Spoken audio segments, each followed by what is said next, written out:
이번에 2018년 1월까지 9차에 걸쳐서 대회가 많이 커졌죠. 예사를 진행을 했고, 그다음에 대학생 대상으로 연설대회도 했고, 주부 대상으로도 연설대회를 하고, 주부 연설대회는 특히 재밌습니다. 그다음에 청년 연설대회라는 걸 또 2014년부터 시작해서 2차, 3차, 올해 4차까지 진행을 했습니다. 그러면서 이제 다양한 학생들의 연설을 제가 직접 들어보고 또 저도 연설에 대해서 공부를 하고 그럴 기회가 있었어요. 그래서 이런 이제 교육까지 요청이 들어와서 하게 됐다라는 설명을 드리겠습니다. 일단 연설이라고 하는 게 뭐 저도 정치학과를 나오긴 했지만 뭐 정치학과 나왔다고 해서 연설을 배우는 건 아니잖아요. 여러분 중에 혹시 정치학 전공하신 분도 계실 수 있는데 대학교에서 그렇다고 연설학, 개론 이런 시간이 있는 건 아니죠. 정치학에서 이 연설이라는 분야는 분리돼가지고 사라진 지가 오래됐습니다. 연설을 체계적으로 가르치는 교육과정은 없습니다. 어떤 학과에서도 연설을 가르치진 않아요. 근데 이제 저는 이런 연설 대회를 계속 주최를 하다 보니까 그리고 또 전공이 정치학이라서 그 과거 정치인들의 언행이나 역사적인 명연설들이나 이런 거에 관심을 가지고 지켜보다 보니까 뭔가 이렇게 제 스스로 터득한 연설에 관한 요령, 이런 게 좋은 연설이구나. 좋은 연설은 이런 공통적 요소를 가지고 있구나. 라는 걸 이제 스스로 좀 깨우치게 된 거죠. 그걸 정리해서 이런 연설 대회를 할 때마다 연설 교육을 하고 있고 이제 그런 것들이 꽤 오래 누적이 되기 때문에 이제는 아무래도 보편성을 가지게 됐다라고 생각을 해서 강의 자료를 한번 만들어봤습니다. 일단 그래서 제가 이렇게 제가 신촌대학교와 이태원대학교라는 시민대학도 이제 만들어서 운영을 하고 있는데요. 거기서 제가 연설학과를 만들어서 개설을 해서 운영했습니다. 오늘 강의 내용 간단히 좀 설명을 드리면 먼저 이제 왜 연설인가? 왜 미래 여성 지도자들이 연설을 배워야 되는가에 대해서 좀 말씀을 드리고, 두 번째는 그러면 나만의 연설문을 쓰려면 어떻게 해야 될 것인가? 그 사례로 오바마 대통령의 연설을 한번 같이 보도록 하겠습니다. 그리고 질의응답하는 식으로 진행하겠습니다. 일단 연설이라는 건 뭘까요? 연설이라는 건 뭘까요? 저는 한마디로 연설을 정의한다면 공연이라고 생각을 합니다. 공연. 남들 앞에서 무대 위에서 펼치는 공연이죠. 공연인데 어떤 공연이냐? 되게 이제 연설에 대해서 많이 가지는 오해가, 예를 들면 이제 부장님이 회식 자리에서 갑자기 마이크를 잡고 얘기를 하기 시작하면 사람들이 뒤에서 저 양반 또 연설하고 있네 이렇게 얘기하잖아요. 그때 연설은 연설이라기보다는 장광설이죠. 그냥 아무 개념 없이 하고 싶은 얘기를 막 떠드는 거잖아요. 생각나는 대로. 저는 그건 연설은 아니라고 봐요. 물론 즉흥 연설도 있을 수 있지만 즉흥 연설도 되게 좋은 즉흥 연설은 그 사람이 평소 소신으로 가지고 있던 생각이 자연스럽게 입 밖으로 나오는 거지 막 생각나는 대로 떠드는 게 아니거든요. 그래서 연설이 공연이다라고 할 때 이 공연의 특징은 뭐냐면 준비해서 하는 거예요. 준비해서. 그래서 저는 인간이 말로 하는 공연인데 말로 준비해서 한다라는 거죠. 박정현 씨가 노래를 부르고 있지만 노래 그냥 부르는 거 아니잖아요. 평소에 엄청난 연습과 준비를 통해서 가사도 다 외우고 그래서 하는 거잖아요. 그래서 연설의 목적을 좀 우리가 생각할 필요가 있어요. 되게 저는 지금 강의를 하고 있지만 되게 강의는 지식을 전달하는 거죠. 제가 알고 있는 지식을 여러분 머릿속에 넣어주면 되는 거잖아요. 그 노래는 감동을 주는 거죠. 감동을 통해서 상대방의 카타르시스를 느끼게 하고 뭐가 이제 진한 느낌을 주면 되는 거잖아요. 그럼 연설의 목적은 뭘까요? 연설의 목적은 행동의 변화입니다. 내 말을 들은 사람이 내 말을 듣지 않았으면 하지 않을 행동을 하게 만드는 거죠. 그게 바로 연설의 목적이에요. 한마디로 말하면 설득하는 말하기입니다. 설득하는 말하기. 그런데 이 설득하는 말하기에서 중요한 점은 1대1의 설득이 아니라 1대1의 설득은 되게 토론이겠죠. 토론을 통해서 상대방을 설득하게 하는 건데 연설은 1대 다의 설득입니다. 그래서 한 명이 다수의 대중들을 상대로 설득하는 말하기. 이게 연설의 목적이다. 그래서 연설이 성공적인 연설은 뭐냐면 청중들이 자기 말을 듣고 뭔가 행동을 하는 거예요. 행동을 하게 만드는 게 연설의 목적이다. 이게 이제 일반적인 우리가 말하는 그 다른 형태의 토론 뭐 이런 거랑 다르다는 거죠. 강의 이런 것과 다른 연설만의 어떤 고유한 목적이 있다는 거 여러분이 좀 참고하시면 좋을 것 같고요. 그래서 연설은 한마디로 정의하면 대중을 설득하는 말하기다 라고 얘기할 수 있을 것 같아요. 그래서 저는 이제 연설을 무기에 비유하는데 제가 좋아하는 삼국지의 비유를 해보면 관우에겐 청룡언월도가 있죠. 여포에겐 방천하극이란 무기가 있습니다. 자, 우리가 세상을 바꾸기 위해선 무기가 필요하죠. 군인들은 뭘로 무기를 바꿉니까? 세상을 바꿉니까? 군인들의 무기는 뭔가요? 여기 나와 있는 총이나 칼 뭐 이런 거겠죠. 그러면 재벌은 뭘로 세상을 바꿉니까? 재벌의 무기는 돈이겠죠. 예술가들은 자기들의 뭐 공연 혹은 작품 이런 게 자기의 무기가 되겠죠. 그럼 민주주의자의 무기는 뭘까요? 제가 생각할 때 민주주의자의 유일한 무기는 말과 글이다.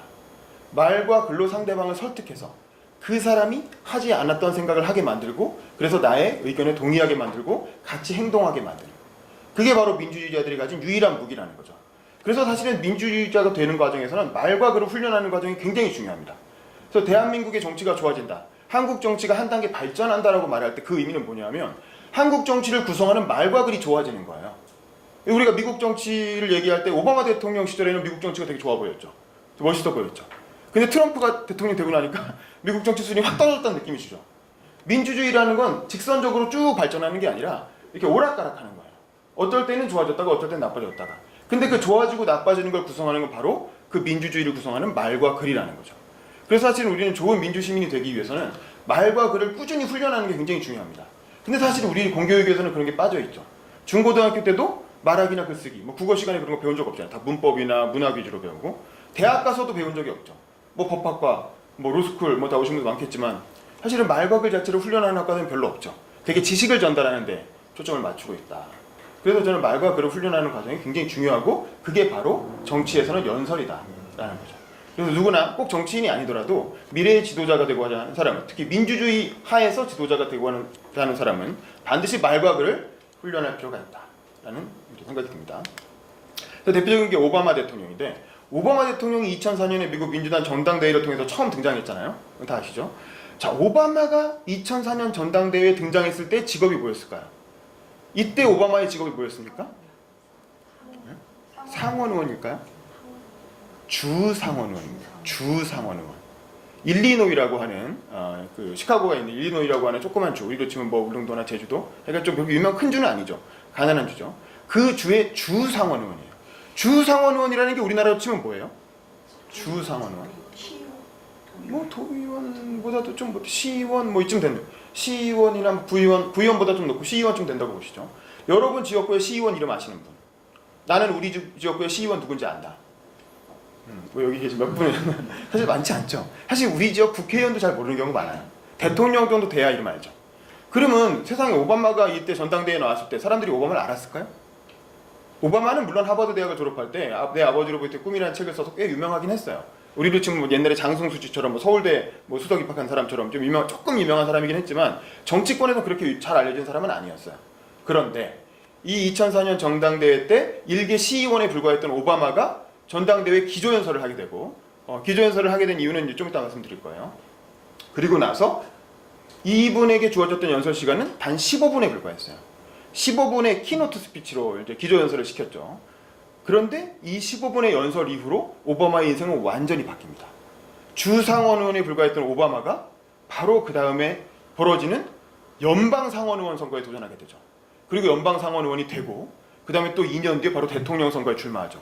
그래서 대통령이 되고, 대통령이 2008년에 됐죠? 되자마자 바로 노벨 평화상을 수상합니다. 노벨 평화상. 지금 우리나라 김대중 대통령은 40년 동안 사형수에 몇 번의 죽을 고비를 넘겨서 겨우 남북 정상회담 해가지고 겨우 탔는데, 오바마는 취임하자마자 바로 타요. 노벨 평화상을. 도대체 오바마가 뭘 했길래? 오바마는 뭘 했길래 노벨 평화상을 탔을까요? 오바마가 그때까지 한 게 뭐였어요? 그것도 업적이, 물론 퇴임할 때 업적은 뭐 적지 않죠. 뭐 이것저것 많이 했는데 취임하고 나서 바로 탔단 말이에요. 오바마는 왜 노벨 평화상을 tas을까요? 연설을 잘했다. 한마디로 얘기하면 연설을 잘했다. 오바마가 한 건 연설밖에 없었어요. 물론 이제 카이로에서 핵 없는 뭐 세계의 비전을 발표하는 그런 연설을 한 게 핵심적인 이유라고 하긴 해요. 하지만 그건 말이잖아요. 그냥 말에 불과하잖아요. 그게 핵이 없어진 것도 아니잖아요. 그럼에도 불구하고 오바마는 2008년에 취임하고 바로 노벨 평화상까지 수상을 합니다. 그만큼 연설이라고 하는 게 무지막지한 힘을 가졌다는 거죠. 그래서 진짜 일개 무명의 시의원을, 지방의원을 갑자기 대통령으로 만들고 노벨 평화상까지 타게 만들었다. 우리나라에서 여러분이 이름도 모르는 동네 시의원이 갑자기 다음 대선에 출마한다, 다음 총선에서 당선되고 그 다음 대선에 출마한다라고 얘기하면 다 미쳤다고 하겠죠. 근데 그런 미친 일이 미국에서 일어난 거예요. 몇 년 전에 오바마라는 사람을 통해서. 그리고 오바마가 가졌던 최고의 무기는 바로 연설이었다는 거죠. 그럼 그 연설이 어떤 내용이었냐는 나중에 같이 보겠습니다. 또 하나가 있어요. 21세기에 가장 연설을 잘한 사람이 오바마였다면 20세기에 가장 연설을 잘한 사람은 누구였을까요? 여러분이 아는 사람들. 케네디도 있고 처칠도 있고 드골도 있고 많은 사람들이 생각나지만 역시 가장 대단한 사람은 이 사람이죠. 이것도 역시 전당대회장입니다. 히틀러는 나치의 총수가 되기 전에 직업이 뭐였어요? 정치하기 전에 히틀러 직업이 뭐였어요? 뭐 상식 수준에서 유명하죠. 화가 지망생이었죠. 정확히 화가도 아니고 화가가 되고자 하는 지망생이었는데 그림을 그다지 잘 그리지는 못했어요. 그래서 오스트리아 사람으로서 1차 세계대전에 참전을 했고 뭐 일반 병사로 참전했죠. 그러다 독가스를 맞아서 이제 뭐 부상병으로 실려가가지고 병원에서 종전을 맞이합니다. 그러니까 이제 상위 군인이 돼서 뭐 별로 할 게 없어서 이제 약간 백수처럼 돌아다니다가 그 1차 대전 끝나고 독일에 백수도 엄청 많았잖아요. 실업자 엄청 많고 하이퍼 인플레이션 오고 그런 상황에서 아 이거 뭐다 뭐 할 거 없나 이거 그 사회에 불만은 많고 그러다가 이제 어딜 가게 됩니까? 맥주홀 조그만 이제 맥주 이렇게 치맥하는 이제 그런 호프집에 가서 한 10명 모여있는 정치 모임에 들어가죠. 거기서 같이 얘기하다가 뭐 같이 의기투합이 되고 야 너 말 잘하는데 네가 한번 뭐 해봐 앞에 나와서 얘기 좀 해봐 이런 식으로 해가지고 그 모임이 점점 커진 게 뭡니까? 그게 바로 나치당이에요. 처음에 10몇 명 모여있는 조그만 동아리였어요. 근데 히틀러가 당수가 되고 선거를 치를 때마다 0.1% 지지받다가 나중에 1% 지지받고 10% 지지받고 20% 지지받고 30% 지지받고 원내 일당 되고 정권 잡습니다. 그리고 먼저 총리가 된 다음에 대통령이 죽었죠. 힌덴부르크라는 대통령이 나이가 들어서 죽으니까 대통령직까지 겸직을 하게 되죠. 그래서 총통이 되죠. 그래서 독일의 정권을 쥐게 됩니다. 그리고 나서 히틀러가 한 게 뭐였어요? 세계대전을 일으킵니다. 전 세계를 전쟁이 참화로 몰아가고 1억 명이 넘는 사람이 죽고 홀로코스트를 일으키고 따지고 보면 또 그 덕분에 그렇게 전쟁을 일으켜서 일본도 같이 참전하고 태평양 전쟁 일어나고 핵폭탄 털어지고 우리가 해방이 됐죠. 따지고 보면 역사라는 게 그렇게 아이러니인데 어쨌든 그래요. 히틀러는 연설의 힘밖에 없었어요. 히틀러가 뭐 싸움을 잘했습니까? 군인으로서 뭐 유능한 사람이었나요? 아니면 무슨 원래 돈이 많았나요? 아무것도 완전 백수 상위 군인 아무런 무능력자 예술가로서 화가로서도 그닥 뭐 그렇게 건물은 잘 그렸는데 인물화는 별로였다고 해요. 그럼 뭐 이 사람 뭐였어요 도대체? 이 사람이 가진 유일한 힘은 연설이었다는 거죠. 연설 하나로 세계대전을 일으킨 거예요. 그래서 인류의 역사를 완전히 비틀어 버렸죠. 사실 연설이 가진 힘은 이렇게 무시무시하다라는 거죠. 그래서 저는 연설을 뭐에 비유하냐면 다스베이더의 광선검에 비유해요. 그래서 이 제다이 능력이라는 건 다 보셔서 아시겠지만 잘 쓰면 루크 스카이워커가 되죠. 하지만 잘못하면 다스베이더가 된다. 그래서 사실은 이건 선한 사람이 배워야 돼요. 여러분들이 혹시 나쁜 마음을 가지고 연설을 배워서 이걸로 나의 개인적 이득을 취해야 되겠다라고 생각하신다면 곤란합니다. 배우시면 안 돼요. 아시겠죠? 귀를 닫고 못 들은 척 하시고 어쨌든 이거는 기본적으로 좋은 선의를 가진 사람이 잘 활용해야 세상을 좋은 방향으로 바꿀 수 있는 거지 만약에 나쁜 마음을 가지고 개인의 이익을 위해서 연설을 활용하면 굉장히 나쁘게 세상을 위험에 빠뜨릴 수도 있다라는 거 여러분이 좀 주의를 해주셨으면 좋겠고 그러면 우리나라를 한번 볼게요. 여러분 중에 혹시 기억에 남는 연설 나는 이 사람 연설 진짜 기가 막히고 정말 마음에 와닿았다. 나는 정말 내 인생의 연설은 이거다 라고 해서 기억에 남는 연설을 가지신 분 있으신가요? 나는 이 사람 연설 참 좋았다. 예를 들면 누구? 노무현 대통령이 대통령 경선 때 그렇죠. 유명했던 연설이 있죠. 뭐 그거 듣고 또 자, 그 정도가 마지막이에요. 우리는 김대중 대통령 이 사진은 뭔지 아시겠죠? 누군지 아시겠죠? 누구예요? 62년도 김대중 대통령이죠. 김대중 대통령이 68년인가에 삼성개헌 반대 집회를 하면서 신민당이 주최한 연설회 효창운동장에서 연설했을 때 사진이에요. 자 여기 이건 김대중이고 그럼 이건 뭐예요? 이거는? 사람이죠. 이게 까맣게 다 사람이잖아요. 그럼 몇 명인 거였어요? 대충 몇 명이겠어요? 대략 30만 명이었다고 합니다. 30만 명. 30만 명이 웬만한 지방도시 인구예요. 한 지방도시 인구가 다 같이 모여서 연설을 들은 거예요. 김대중 대통령 유명한 뭐 보라매 공원 연설이나 뭐 이런 거는 할 때는 100만 명 왔다고 해요. 물론 이제 그게 주최 측 추산하고 경찰 추산 다르겠지만 그러면 이때만 해도 이렇게 많은 사람들이 모여서 연설을 듣고 같이 호응하고 또 좋은 연설을 하고 이런 문화가 있었다는 거예요. 그리고 우리가 그걸 마지막으로 경험한 건 노무현 대통령 때죠. 노무현 대통령 경선 때. 그때 마지막으로 노무현 대통령 유명한 연설들이 막 쏟아져 나오잖아요. 그것도 제가 사실 수업 시간에는 연설학과 수업 시간에 강의 교재로 쓰는데 근데 그 이후부터 연설 문화가 싹 사라졌죠. 그 후에 여러분 연설다운 연설 들어본 적 있으세요? 정치인이 하는? 그 왜 우리나라는 갑자기 그 이후에 연설이라는 게 사라졌을까요? 왜? 과거에는 이렇게 김대중이나 노무현 같은 유명한 명연설가들이 있었죠. 그 전에 뭐 여운형 선생도 있고 뭐 장준하 얼마 전에 어머니 와이프 돌아가셨지만 그런 분들이 있습니다. 이승만 대통령도 사실은 처음 뜬 이유는 만민공동회에서 연설해서 뜬 거예요. 배제고등학교 다니던 청년이었는데 만민공동회에서 연설을 기가 막히게 해가지고 그걸로 대중들한테 처음 알려진 거예요 원래. 그리고 나서 미국에서 활동하는 게 기사화된 거죠. 그래서 이승만 박사라는 게 알려졌지 뭐 어떻게 알려졌겠어요. 몰락한 왕족의 후예분이었죠. 그럼 우리나라에서 왜 연설 문화가 사라졌을까요? 우리나라에서 선거운동 패턴이 바뀌어서 선거법이 바뀌었습니다. 방금 전에 선거법 강의 들으셨지만 2003년에 오세훈 선거법이라고 해서 오세훈 씨가 대표 발의를 했죠. 근데 오세훈 씨가 초선 의원으로서 대표 발의를 했지만 오세훈뿐만 아니라 그 당시에 대세였어요. 이건 노무현 대통령 임기 중이었기 때문에 노무현 대통령 업적으로도 꼽히는 거예요. 왜 선거법을 바꿨을까요? 이 사진은 뭐냐면 합동연설이라는 거죠. 여러분 어렸을 때 이런 거 봤던 기억나세요? 옛날에는 선거 때 되면 초등학교 운동장 같은 거 빌려가지고 후보들 3-4명이 같이 이렇게 연설을 하죠. 그리고 다 같이 연설 듣고 뭐 그랬던 문화가 있었잖아요. 근데 어느 순간 그게 싹 없어졌죠. 왜 없어졌냐면 이것 때문에 없어진 거예요. 2003년 선거법 바꾸면서 이걸 다 불법화해버렸어요. 다 법으로 금지해버렸어요. 왜 그랬을까요? 왜? 저도 96년에 대학교 1학년 때 우리 동네에서 우리 정치학 원론 숙제였어요. 동네에서 하는 합동연설에 가서 연설 듣고 그거 리포트 써내라. 그래서 그거 했던 기억이 나거든요. 근데 그 이후에 싹 없어져 버렸죠. 왜 그랬을까요?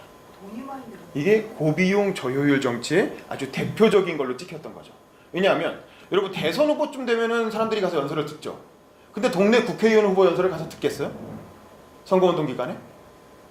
뭐 아주 관심이 높은 사람은 가겠지만 잘 안 가겠죠? 그러면 연설을 하는데 청중들이 없으면 어떻게 돼요? 후보 입장에서는 썰렁하잖아요. 이거 어떻게 있겠어요? 동원을 합니다. 합법이겠어요? 불법이겠어요? 당연히 불법이죠. 어떻게 동원해요? 예를 들어 아주머니들을 6만 원을 줍니다. 혹은 8만 원을 줘요. 하루에 일당을. 그럼 8만 원을 줘서 100명을 동원합니다. 또 100명은 안 쳐놔요. 그래도 소리도 좀 지르고 할 거 아니겠어요? 그러면 한 후보가 100명 동원하면 얼마예요? 8만 원, 800만 원인 거죠. 세 후보가 동원하면 얼마예요? 2,400만 원인 거죠. 그런 합동연설을 의무적으로 3번을 냈어요. 그럼 얼마겠어요? 그냥 쳐도 7,500이 나오는 거죠. 대개 거기다 뭐 몇 명 더 있으면 억대가 나오는 거예요. 그리고 이 후보, 이 청중들은 자기가 돈 준 사람 것만 듣죠.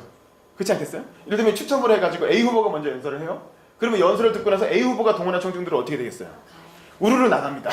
연설 끝나면 우르르 나가요. 그리고 B 후보가 연설하고 나면 또 우르르 나가요. 마지막에 C 후보가 연설할 때는 자기가 돈 주고 데리고 온 후보 청중들만 앉아있는 거예요. 그럼 그게 무슨 의미가 있어요? 그러니까 이게 아무 의미가 없는 거예요. 쓸데없는 요식행위가 돼버린 거죠.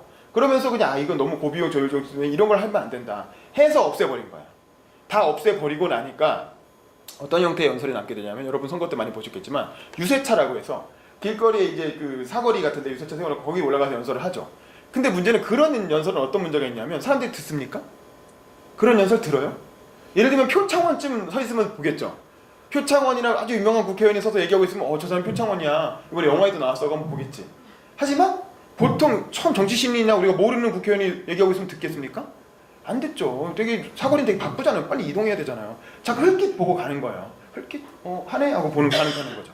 그렇죠? 누구 나왔네? 이러고 가겠죠. 연설을 처음부터 끝까지 듣겠어요? 그 사람이 하는 말을? 안 듣는다는 거죠. 그러면 연설이라는 거에 기승전결을 넣어서 뭔가 메시지를 전달할 수가 없는 거예요. 그냥 소리만 지르는 거예요. 소리만. 저 여기 나왔습니다 하고 소리만 지르다가 끝나는 거예요. 그리고 나서 길거리에서 명함 뿌리는 게 주된 선거운동이 되어버립니다.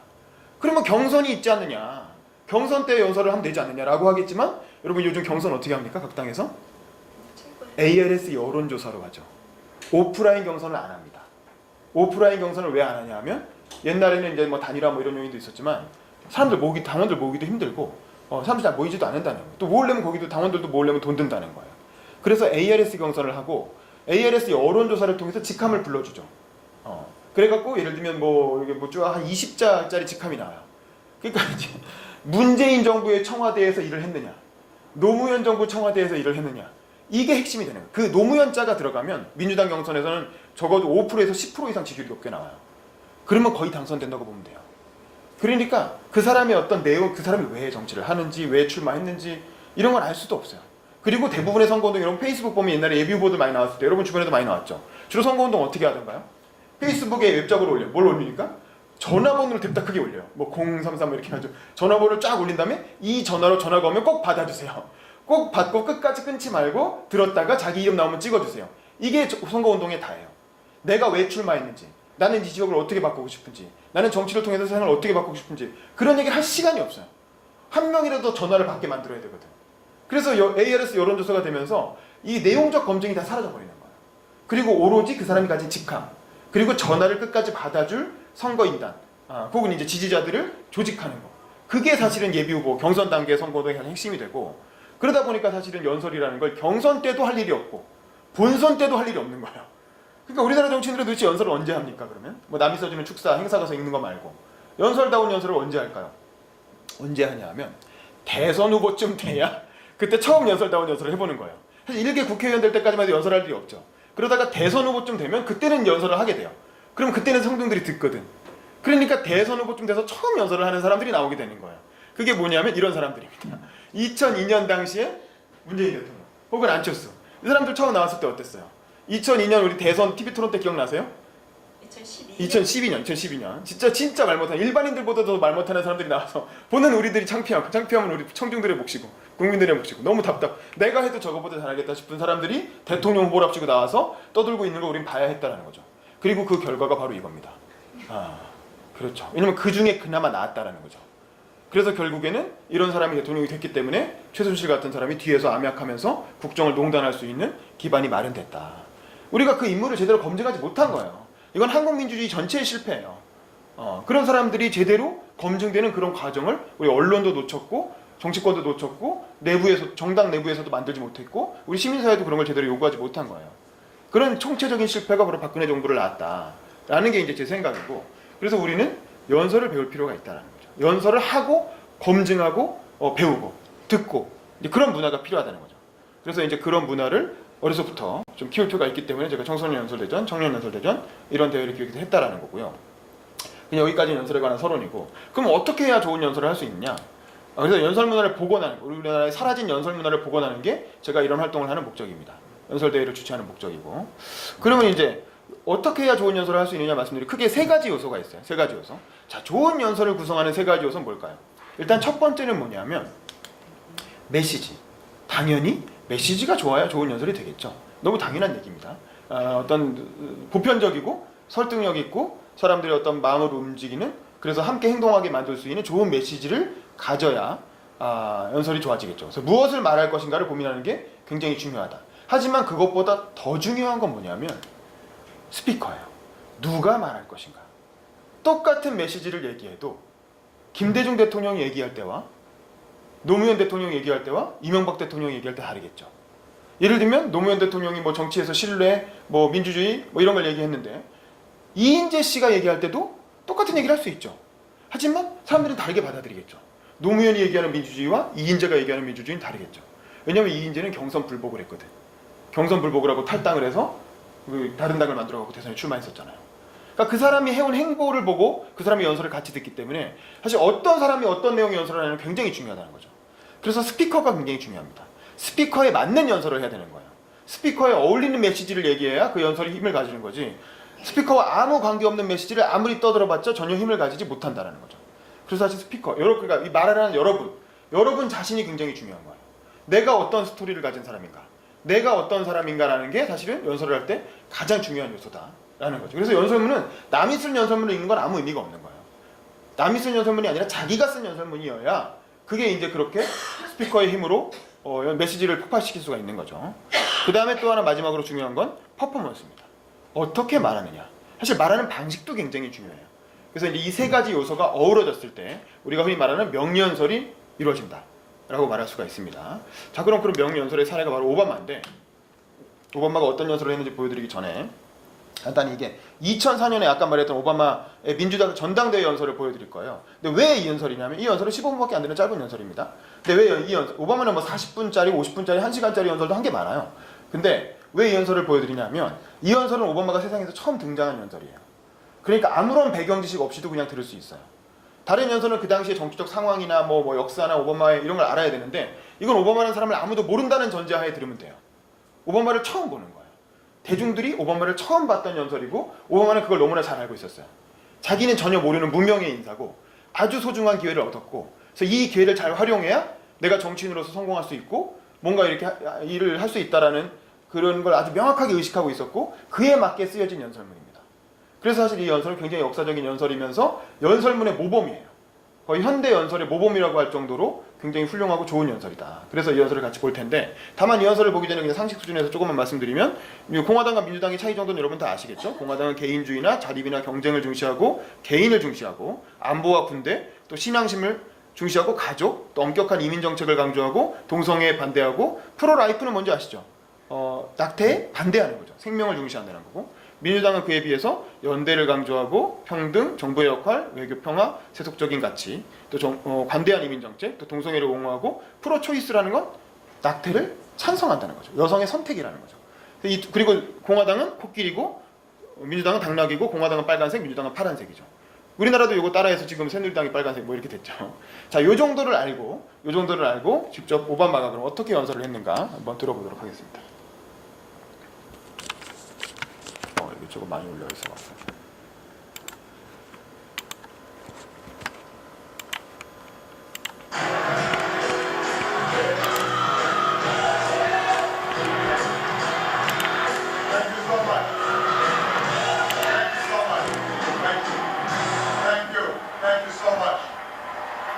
Thank you so much. Thank you.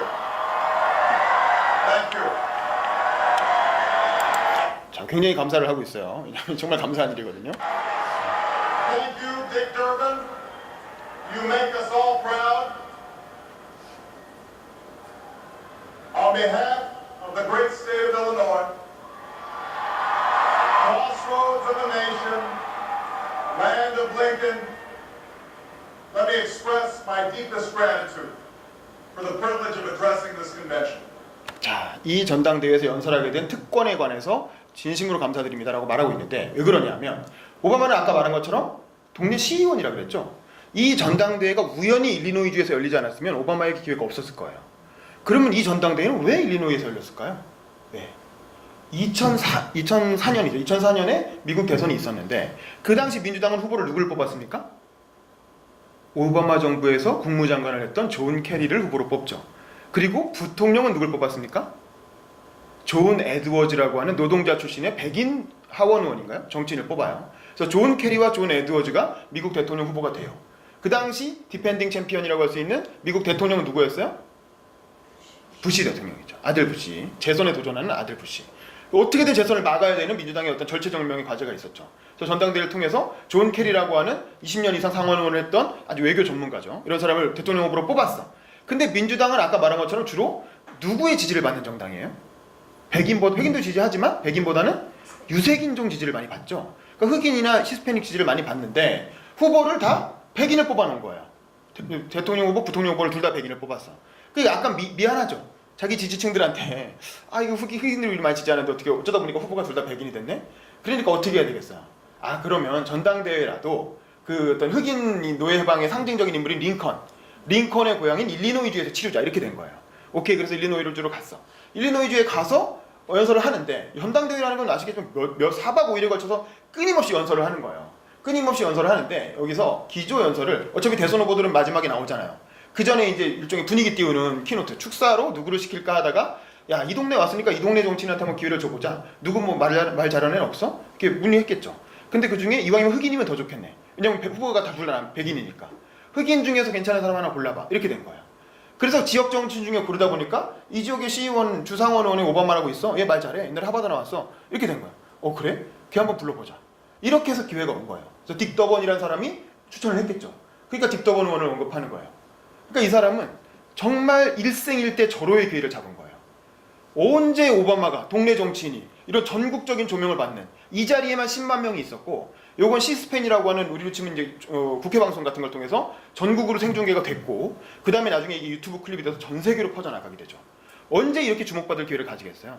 그러니까 너무 고마운 거야, 이 자리가. 그리고 이 자리를 어떻게든 자기가 잘 활용해야 되겠다는 생각을 하고 이 자리에 나온 거죠. 그러면 여기서 중요한 건 뭐냐면 도입부예요. 도입부. 과연 오바마는 이 중요한 연설을 어떻게 시작했을까요? 어떤 식으로 도입했을까요? 한번 잘 들어보세요. Tonight is a particular honor for me because, let's face it, my presence on this stage is pretty unlikely. My father was a foreign student, born and raised in a small village in Kenya. He grew up herding goats, went to school in a tin roof shack. His father, my grandfather, was a cook, a domestic servant to the British. 자, 어떻게 시작합니까? 아버지 얘기로 시작하죠. 갑자기 뜬금없이. 자기가 굉장히 행운이라고 얘기한 다음에 갑자기 우리 아버지는 유학생이었다. 근데 우리 할아버지는 요리사였다. 케냐에서. 그것도 백인 가정에서 난 요리사. 갑자기 뭔가 찌릿찌릿한 느낌이 오기 시작하는 거예요. 민주당 지지자들한테는. 왜 그렇겠어요? 민주당은 아까 말한 대로 유색인종의 지지를 더 많이 받는 정당이고, 또 미국이란 나라는 거대한 이민의 역사잖아요. 거대한 이민의 역사를 가진 나라인데 오바마는 겨우 3대에 걸쳐서 그 이민의 역사를 자기가 다 온몸으로 응축하고 있는 거야. 오바마 인생 자체가.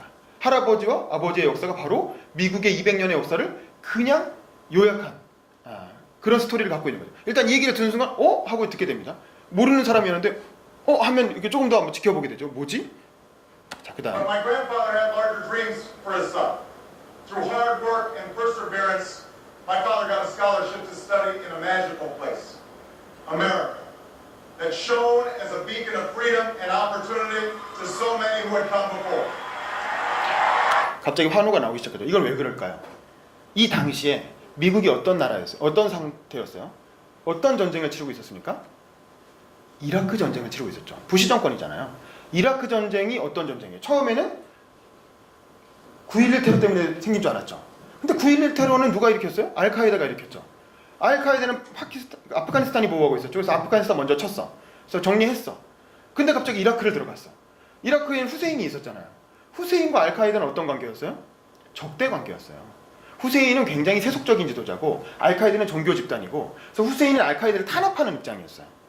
그런데 사실은 알카에다가 벌인 테러에 복수를 하면서 이라크를 왜 들어가냐라는 거죠. 왜 들어갔어요? 반미 정권이라 들어간 거죠. 그냥 평소에 미운 놈이니까 치는 김에 같이 정리하자 이렇게 된 거예요. 그런데 그렇게 말할 수는 없잖아요. 그렇게 말할 수는 없으니까 공개적인 명분은 뭐라고 했어요? 대량 살상 무기가 있다. 이라크가 몰래 핵을 개발하고 있다. 혹은 엄청난 양의 생화학 무기를 갖고 있다. 그래서 빨리 선제적으로 공격해야 된다라고 해서 들어갔죠. 들어가서 막 정리했어요. 후세인 잡아서 죽였죠. 죽이고 나서 정리하고 보니까 대량 살상 무기 나왔어요, 안 나왔어요? 안 나왔어요. 결국 석유를 위한 전쟁이었던 거죠.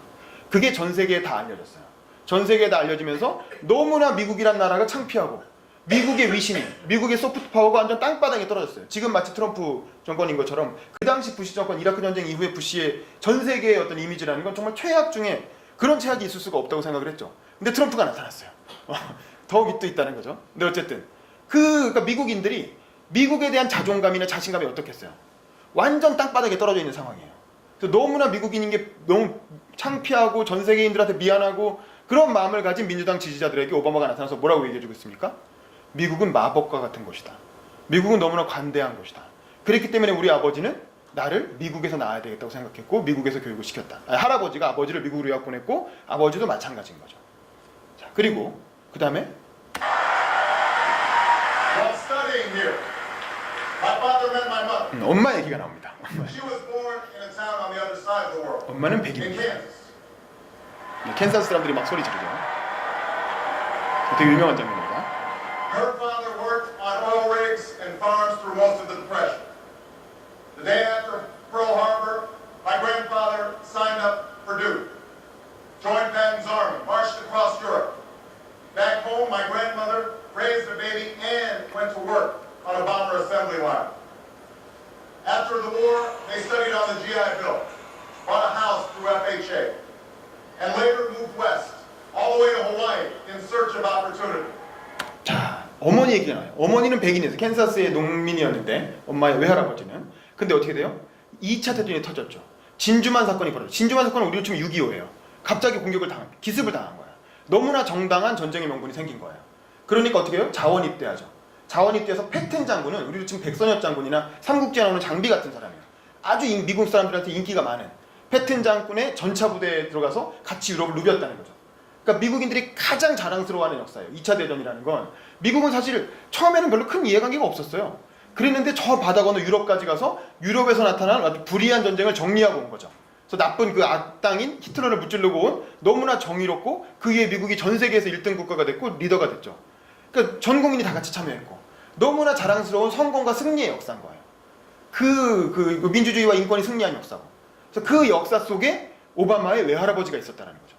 그리고 외할머니는 외할아버지가 전쟁 나가니까 어떻게 했어요? 폭격기 조립 공장에서 일했어요. 그러면서 전쟁을 후방에서 물자 지원을 했고 그리고 나서 딸을 낳았고 딸을 낳고 나서 GI 빌이라는 건 그 전쟁 다녀온 그 전역 용사들, 전역 군인들을 지원하는 복지 프로그램을 통해서 먹고 살았고 거기서 집도 얻었고 그리고 나서 하와이로 이주를 하게 되는 거죠. 하와이로 이주해서 자식을 키우게 되는 거예요. 왜냐하면 더 좋은 대학에 보내서 자식을 더 훌륭한 사람으로 만들기 위해. 그게 바로 아메리칸 드림입니다. And they too had big dreams for their daughter. A common dream born of two continents. My parents shared not only an improbable love, they shared an abiding faith in the possibilities of this nation. They would give me an African name, Barack or Blessed, believing that in a tolerant America, your name is no barrier to success. 이 부분도 굉장히 환호가 나오죠. 버락이라는 말은 원래 벨이라고 하는 영어 이름이 있었어요. 오바마 그렇죠?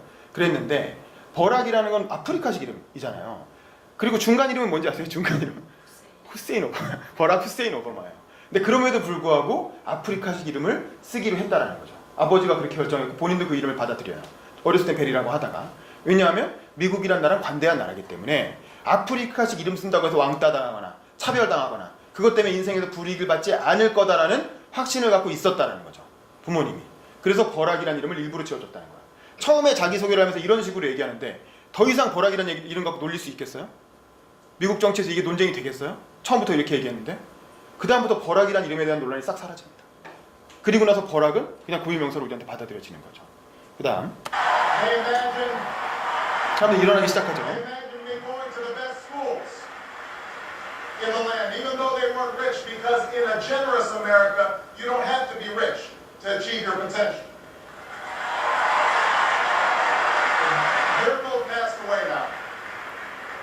And yet I know that on this night, they don't look down on me with great pride. They stand here, and I stand here today, grateful for the diversity of my heritage, aware that my parents' dreams live on in my two precious daughters. 그렇죠. 그래서 그게 자기에게 끝나는 게 아니라 자기 딸들한테까지 이어지고 있다는 거죠. 미국이란 거대한 스토리 속에 자기 가족도 있고 자기 자식들도 있고 같이 이어지고 있다라는 걸 설명하면서 나는 여러분들과 같은 미국인이다 라고 하는 것을 굉장히 효과적으로 전달을 했습니다. I stand here knowing that my story is part of the larger American story, that I owe a debt to all of those who came before me, and that in no other country on earth is my story even possible.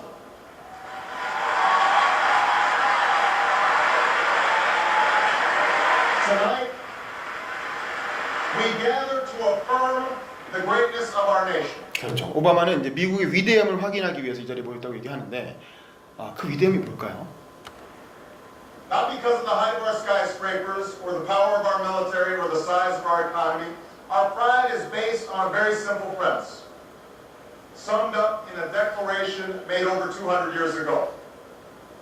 We hold these truths to be self-evident, that all men are created equal, that they are endowed by their Creator with certain inalienable rights, that among these are life, liberty, and the pursuit of happiness. That is the true genius of America. 그게 바로 진정한 미국의 천재성이라는 거죠. 이건 마치 우리나라 헌법 1조를 읽어준 거나 마찬가지예요. 미국의 독립선언문을 읽어준 거잖아요. 독립선언 맨 앞을 읽어준 거잖아요. 이거에 합의한 나라였기 때문에 미국이 위대하다는 거죠. 요즘 그 트럼프가 아메리카 그레이터 어게인에서 미국을 다시 위대하게 만들겠다고 하는데 트럼프가 말하는 위대함은 아무래도 뭐 물질적인 부에 많이 이제 치중돼 있겠죠. 트럼프 자체가 거대한 건물 짓는 사람이니까. 근데 오바마는 처음부터 그걸 비판하는 거야. 우리가 미국이 건물이 높고 뭐 군대가 강하고 돈이 많아서 위대한 게 아니라는 거야. 우리는 모든 인간은 평등하고 누구나 자유롭고 누구나 행복을 추구할 수 있는 권리가 있다라는 거에 합의하고 나라를 만들었기 때문에 그게 바로 위대함이라는 거예요. 미국이 가지고 있는 위대함.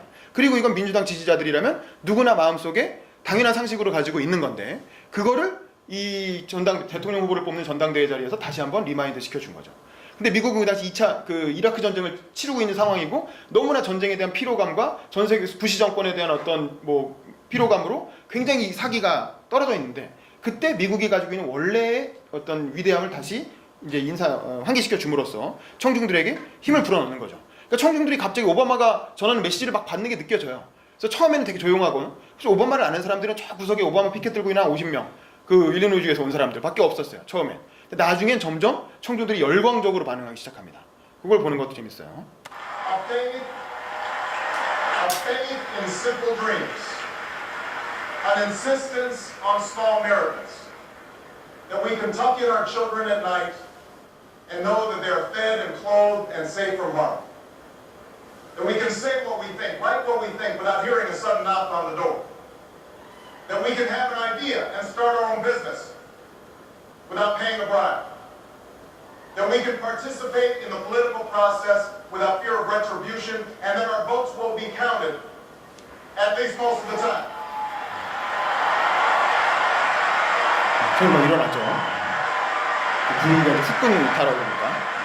This year, in this election, we are called to reaffirm our values and our commitments, to hold them against a hard reality, and see how we're measuring up to the legacy of our forebears and the promise of future generations. And fellow Americans, Democrats, Republicans, Independents, I say to you tonight, we have more work to do. 자, 여기서 중요한 건 오바마가 호칭을 하고 있죠. 청년들을 호명하는데 이건 민주당 전당대회지만 민주당원들만 부르고 있지 않아요. 예를 들면 특정 지역에 어느 지역에서 오신 분들, 우리 같으면 뭐 전라도에서 오신 분 이렇게 하겠죠. 근데 오바마는 어때요? 민주당원 여러분, 공화당원 여러분, 그리고 무당파 여러분, 인디펜던트까지 부르잖아요. 모든 미국인을 다 대상으로 하는 거예요. 이건 민주당 전당대회에서 하는 연설이지만 이 연설 자체는 모든 미국인을 대상으로 하는 연설이고, 그래서 오바마가 이 연설을 통해서 하고자 하는 핵심 메시지는 뭐냐면 분열된 미국의 통합이에요. 이 당시 미국은 엄청나게 분열돼 있었고, 특히 민주당 지지자와 공화당 지지자 사이에 정말 갈등의 골이 갈대로 가서 정말 이게 한 나라로 다시 합쳐질 수 있을까라는 생각이 들 정도로 심각하게 분열돼 있었어요. 근데 그런 분열된 미국을 다시 하나로 합쳐야만 미국이 다시 위대해질 수 있다는 게 오바마 연설의 핵심 메시지라고 할 수 있습니다. 계속 들어볼게요. More work to do for the workers I met in Galesburg, Illinois, who are losing their union jobs in the Maytag plant that's moving to Mexico. And now we're having to compete with their own children for jobs that pay $7 an hour. More to do for the father that I met who was losing his job and choking back the tears, wondering how he would pay $4,500 a month for the drugs his son needs without the health benefits that he counted on. More to do for the young woman in East St. Louis, and thousands more like her, who has the grades, has the drive, has the will, but doesn't have the money to go to college. Now, don't get me wrong. 자, 또 중요한 건 뭐냐면 오바마 연설의 특징은 굉장히 쉽게 얘기한다는 거예요. 복잡하고 어려운 개념어를 쓰지 않죠. 추상적인 말을 쓰지 않고 구체적인 사례를 계속 얘기하는 거예요. 사례를. 그 사람의 사례를 아주 구체적으로 설명합니다. 그러면 그냥 머릿속에 그려지죠. 그 사람의 상황이. 아, 저 사람은 퇴직했는데 실업급여를 받아야 되는데 자식 교육비도 돼야 되고 약값하고 교육비 사이에서 고민하고 뭐 이런 사람의 어떤 구체적인 실존적 고민을 그대로 설명을 해주잖아요. 연설에. 그래서 아주 복잡하고 개념적이고 어려운 복지를 늘려야 됩니다. 복지의 사각지대를 줄여야 됩니다. 이렇게 얘기하는 게 아니라 아주 구체적인 사례를 통해서 연설문을 구성했다는 거죠. 그래서 더 설득력 있게 들리는 거예요.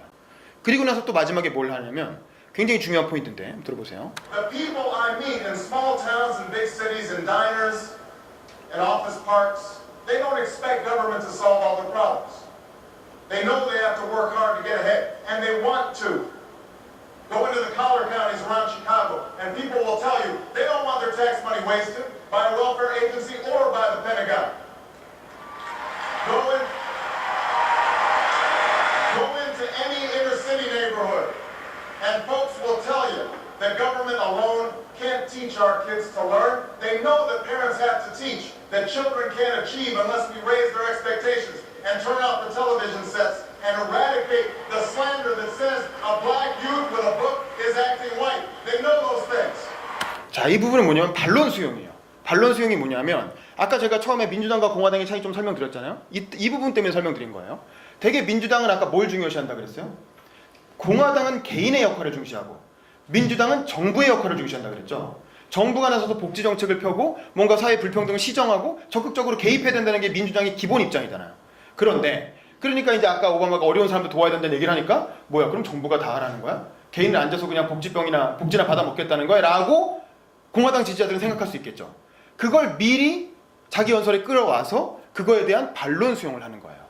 제가 여기서 여러분이 오해하지 않게 드릴 말씀이 있습니다. 뭐냐면 사람들이 정부가 다 해줄 거라고 생각하지 않는다는 거예요. 누구나 다 각자 개인의 역할이 있다는 걸 다 알고 있다. 민주당 지지하는 사람들도 애들 교육은 자기 스스로 해야 되고 집에 가서 텔레비전 꺼야 되고 흑인이 백인 흉내나 뭐 책 좀 읽으면 너 백인 흉내내냐? 이런 소리 하면 안 된다는 거 다 알고 있다.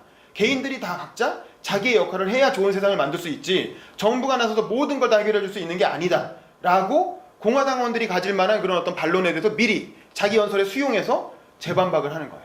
미리 이제 그 상대방이 어떤 할 만한 반박을 자기 연설문에 미리 녹여서 상대방의 주장을 수용하는 거죠. 그리고 나서 그거에 대해 반박을 하는 거죠.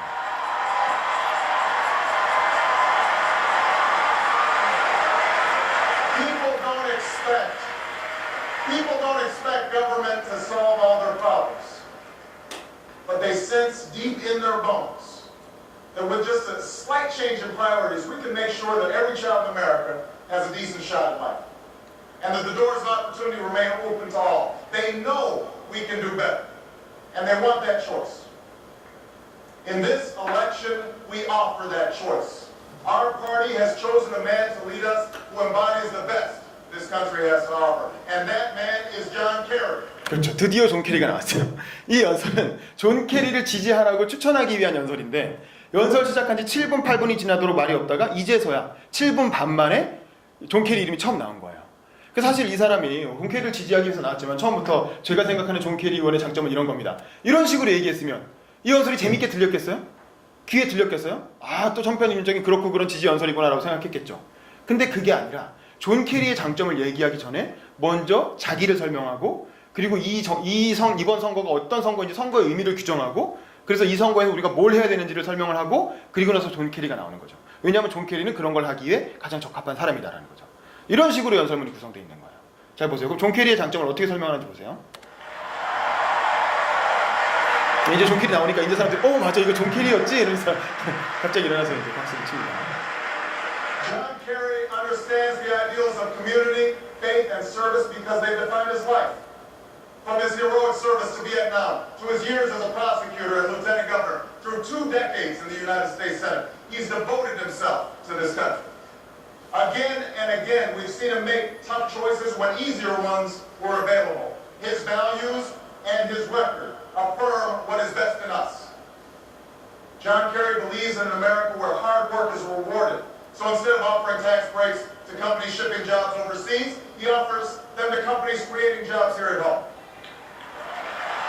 John Kerry believes in an America where all Americans can afford the same health coverage our politicians in Washington have for themselves.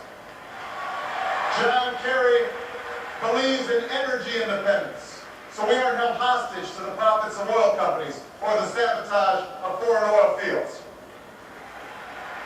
John Kerry believes in the constitutional freedoms that have made our country the envy of the world, and he will never sacrifice our basic liberties or use faith as a wedge to divide us. 이 얘기가 나와서 사람들이 환호하는 이유는 뭐냐면 이 당시 미국 정부 특히 부시 정권의 아주 유명한 특징이 뭐냐면 여러분 그 부시 정권의 책사 중에 칼 로브라는 사람 들어봤어요? 한때 되게 유명했었는데 칼 로브는 부시 정권의 아주 핵심 그 정치 뭐 약간 비서실장 뭐 그런 거 했었죠. 칼 로브의 핵심 전략이 뭐예요? 디바이드 앤 룰. 사람들을 절반으로 딱 갈라치는 거예요. 그래서 아주 민감한 정책을 던집니다. 예를 들면 뭐 상속세라든가 아니면 낙태 문제라든가 총기 소유 허가라든가 동성결혼 합법화라든가 이런 아주 사람들이 민감하게 생각하고 이럴 수도 있고 저럴 수도 있는데 싶은 이슈들을 막 던지고 나서 국민을 쫙 둘로 분열시킵니다. 공화당 지지자와 민주당 지지자를 아주 첨예하게 분열시키고 나서 자기는 51% 편에 딱 쓰는 거예요. 항상 자기한테 51%만 유리하게 구도를 짜놓고 딱 다수편에 쓰는 거예요. 근데 미국 선거제도는 위너 테이크 홀이죠. 51%만 못 오면 모든 권력을 다 가지잖아요. 그게 칼 로브의 선거 전략이었어요. 그래서 계속 미국을 분열시키는 거예요. 분열시키고 자기는 권력 잡고 이런 식의 정책을 계속 써오다 보니까 그로 인해서 미국 정치가 너무 피폐해지고 국민들이 너무 힘들어했어요. 그런 상황에서 오바마는 그래서는 안 된다. 더 이상 그래서는 안 된다라는 거고 그걸 안 할 수 있는 가장 좋은 대안이 바로 존 캐리라고 얘기를 하는 거죠. 그리고 존 캐리의 장점을 얘기하면서 사실은 부시 정권을 비난하는 거예요. 이 연설에는 부시란 말이 한마디도 안 나옵니다. 부시를 언급하는 말 자체 부시란 이름도 나오지 않아요. 하지만 이 연설을 들으면 누구나 부시가 잘못하고 있고 민주당을 찍어야 되겠구나 라는 생각이 들게 만드는 거죠. 자, 계속 볼게요. 그리고 아까 힐러리 나왔나? 힐러리 집 같이 나왔나? That in a dangerous world, war must be an option sometimes, but it should never be the first option. 자, 여기서도 중요한 게 뭐냐면 드디어 이라크 전쟁이 나오는 거예요. 그 당시 이라크 전쟁은 너무나 첨예한 문제였어요. 진짜 국민을 절반으로 딱 갈라치는 이슈였어요. 이라크 전쟁은 아까 말한 것처럼 정당한 명분을 찾지 못했죠. 정당한 명분을 찾지 못했지만 그래도 미국이 하고 있는 전쟁인데 미국 정치인들이 그걸 반대해야 되겠어요? 미국 사람들이 나가서 전쟁터에서 죽고 있는데 그거 나쁜 전쟁이고 거기 나간 놈들은 나쁜 놈들이다 용병이다 이렇게 비난할 수 있겠어요? 이게 되게 애매한 거예요. 되게 나쁜 전쟁인 것 같긴 한데 그래도 미국 사람들이 가서 죽고 있는데 그거를 또 뒤에서 총질하듯이 비판하기도 그렇고 그러니까 이라크 전쟁이라는 이슈는 너무 뜨거운 감자고 찬성하기도 그렇고 반대하기도 그렇고 되게 애매한 문제였어요. 하지만 전체적으로 보면 민주당 지지자들은 반대하고 공화당 지지자들은 찬성하는 그런 상황이었죠. 그렇게 어렵고 복잡한 아주 첨예한 정치 현안이었던 이라크 전쟁을 오바마가 어떻게 피해가는지 혹은 피해간다기보다 어떻게 정면으로 다루는지 그걸 한번 잘 보세요. 자, 이렇게 시작합니다. You know, a while back I met a young man named Seamus in a VFW hall in East Moline, Illinois. He was a good-looking kid, 6'2", 6'3", clear-eyed with an easy smile. He told me he joined the Marines and was heading to Iraq the following week. And as I listened to him explain why he didn't listen, the absolute faith he had in our country and its leaders, his devotion to duty and service, I thought, this young man was all that any of us might ever hope for in a child. 그렇죠. 시머스라고 하는 청년 얘기로 시작해요. 이라크 전쟁 얘기하면서 저는 이래서 이라크 전쟁을 찬성합니다. 혹은 저는 반대합니다. 이게 아니라 이라크 전쟁의 명분을 먼저 얘기하는 게 아니고 시머스란 청년 얘기를 먼저 하는 거예요. 사람에 집중을 하는 거죠. 그 청 너무 잘생기고 키도 크고 얼굴도 눈빛도 선하고 말 시켜보니까 말도 너무 잘해. 그 너무 애국심이 투철해. 야, 이렇게 좋은, 내가 진짜 아들 낳았으면 이런 애를 낳았으면 좋겠어 라고 생각이 들 만한 그런 청년이 해병대에 자원 입대해서 학비 벌기 위해서 이라크로 가는 거예요.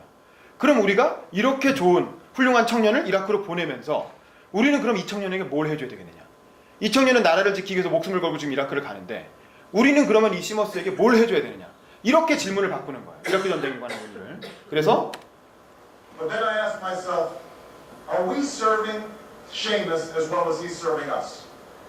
I thought of the 900 men and women, sons and daughters, husbands and wives, friends and neighbors who won't be returning to their own hometowns.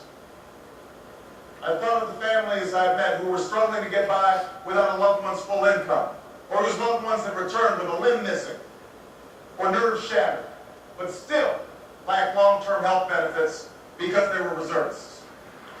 When we send our young men and women into harm's way, we have a solemn obligation not to fudge the numbers or shade the truth about why they are going, to care for their families while they're gone, to tend to the soldiers upon their return, and to never, ever go to war without enough troops to win the war, secure the peace, and earn the respect of the world.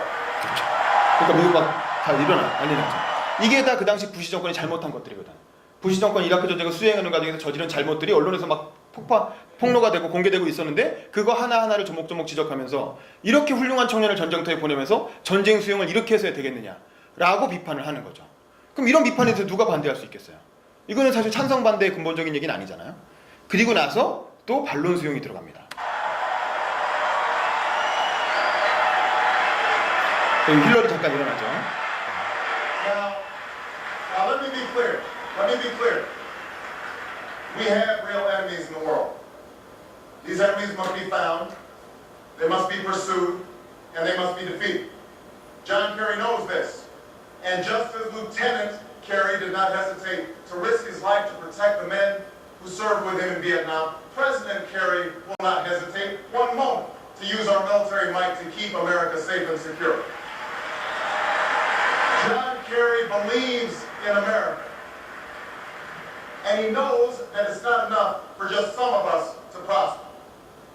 For alongside our famous individualism, there's another ingredient in the American side. 자, 그래서 아까 얘기한 건 뭐냐면 전쟁 자체를 반대하는 게 아니라 나쁜 전쟁을 반대한다는 거죠. 그리고 꼭 필요할 때는 군사력을 쓴다는 거예요. 존 케리는 베트남전 참전 용사였고 실제로 전쟁에도 참전했던 사람이고 전쟁 자체를 근본적으로 반대하는 사람이 아니라는 거죠. 미국의 적은 분명히 있고 찾아내서 없애야 되지만 그러나 잘못된 전쟁을 반대한다는 거죠. 그렇게 해서 갈라치고 그리고 나서 다음에 뭐라고 했냐면 미국을 구성하는 중요한 가치에 대해서도 다시 얘기를 합니다. 자, 이 부분이 연설의 클라이막스가 나오는데 한번 잘 들어보세요. A belief that we're all connected as one people.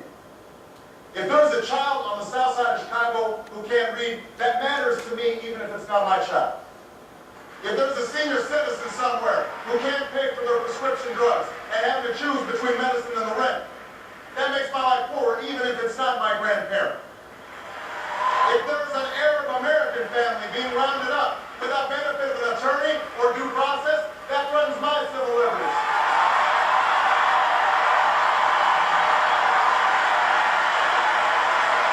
It is that fundamental belief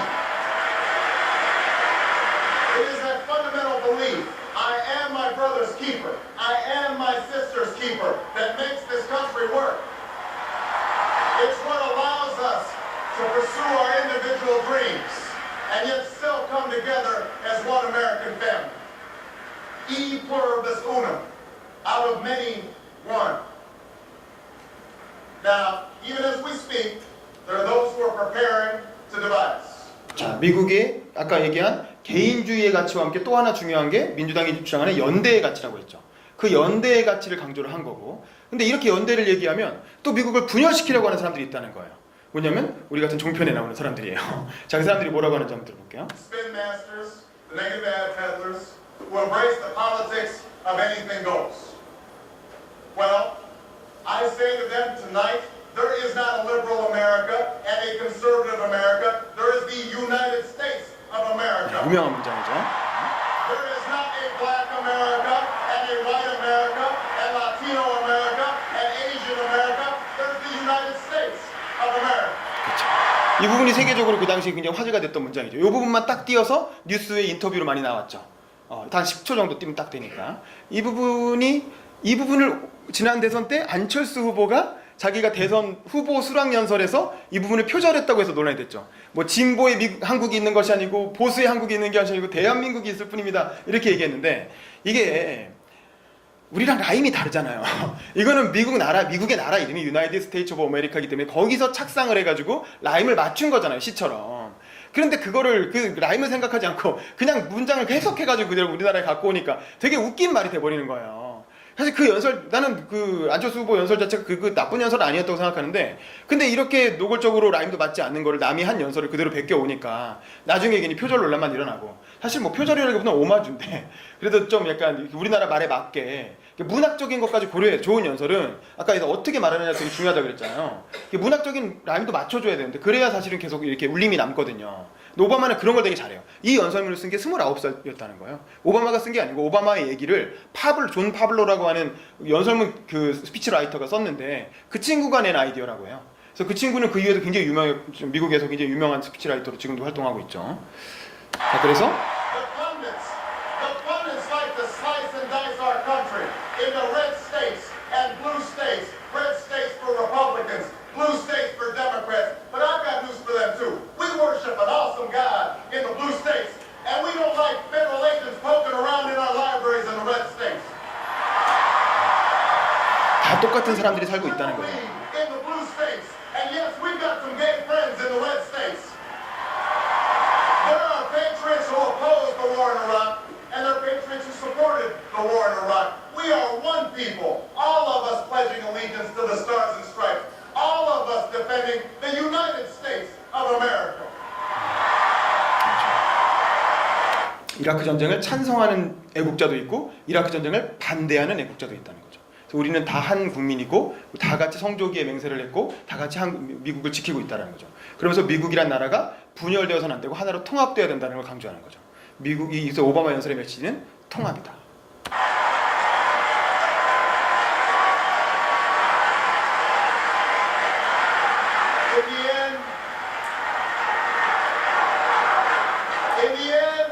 In the end, that's what this election is about.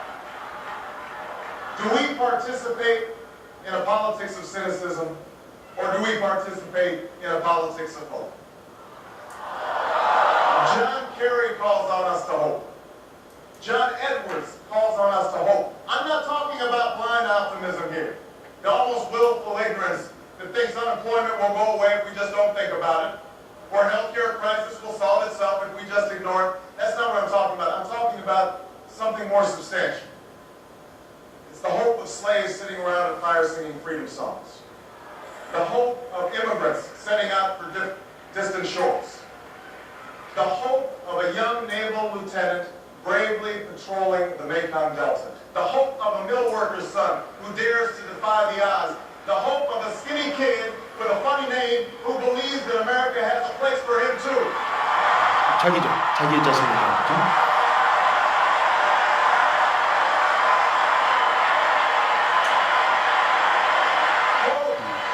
Hope in the face of difficulty. Hope in the face of uncertainty. The audacity of hope. 최소한 제목이죠. That is God's greatest gift to us. The bedrock of this nation. A belief in things not seen. a belief that there are better days ahead. I believe that we can give our middle class relief and provide working families with a road to opportunity.